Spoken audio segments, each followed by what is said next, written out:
অধ্যাপক ডক্টর মালিক সাহা মহোদয়ের নেতৃত্বে যে সরকার, মাননীয় যশস্বী প্রধানমন্ত্রী নরেন্দ্র মোদীজির সহায়তায় ডক্টর মালিক সাহা মহোদয়ের নেতৃত্বে সরকার মানুষের আশা আকাঙ্ক্ষা পূরণে সর্বতোভাবে সফল হচ্ছে এবং ত্রিপুরা তার উন্নতির একটি চরম শিখরে পৌঁছবে, এই প্রত্যয় মানুষের মধ্যে তৈরি হয়েছে। তার জন্য প্রত্যেক অংশের মানুষের মধ্যে, কৃষক থেকে কর্মচারী থেকে শুরু করে, মাতৃশক্তি থেকে শুরু করে যুবশক্তি, সকলের মধ্যে আগামীকালকের এই জনসভাকে কেন্দ্র করে একটি ব্যাপক উৎসাহ উদ্দীপনা সৃষ্টি হয়েছে। তো ভারতীয় জনতা পার্টির কার্যকর্তারা সর্বতোভাবে প্রস্তুত রয়েছে এই জনসভাকে সুশৃঙ্খলভাবে সুসম্পন্ন করার জন্য। আগামীকাল সকাল 10টায় জনসভার সূচনা হবে এবং মাননীয় জেপি নাড্ডা মহোদয় তিনি জনসভায় সম্বোধন করবেন রাজ্যবাসীকে এবং সেই সঙ্গে রাজ্যের মাননীয় মুখ্যমন্ত্রী জনসভাকে সম্বোধন করবেন এবং সেই লক্ষ্যে প্রতিটি মণ্ডল থেকে শুরু করে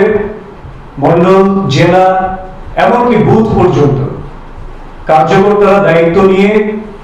সেখানে এটাকে সুশৃঙ্খল করে সবাইকে যাতে নিরাপদে সুশৃঙ্খলভাবে আগরতলা স্বামী বিবেকানন্দ ময়দানে এসে পৌঁছতে পারেন এবং সেই জনসভায় উপস্থিত থেকে